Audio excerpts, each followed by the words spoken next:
উঁচুতে উঠে রোমাঞ্চ খোঁজার পরিকল্পনা ছিল, কিন্তু এক মুহূর্তের ভুলেই তা রূপ নেয় মৃত্যু ভয়ের মুখোমুখি হওয়া এক অভিজ্ঞতায়। স্কাই ডাইভিং এর সময় লাফ দিতেই আচমকা খুলে যায় প্যারাশুট।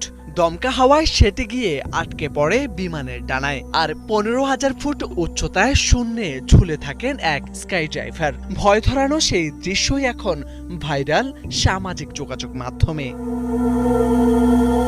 বিভিন্ন সংবাদ মাধ্যমের প্রতিবেদন অনুযায়ী কুইন্সল্যান্ডের মিশন বিচ থেকে একটি সেসনা ক্যারাভান বিমানে করে স্কাই ডাইভিং এর জন্য আকাশে উঠেছিলেন ওই যুবক। সঙ্গে ছিলেন আরো 17 জন স্কাই ড্রাইভার। পরিকল্পনা অনুযায়ী 15,000 ফুট উচ্চতায় পৌঁছে একে একে লাফ দেওয়ার কথা ছিল সবার, কিন্তু ওই স্কাই ড্রাইভারের পালা আসতেই ঘটে যায় বিপত্তি। বিমানের দরজা থেকে লাফানোর মুহূর্তেই তার প্যারাশুট অকালেই খুলে যায়।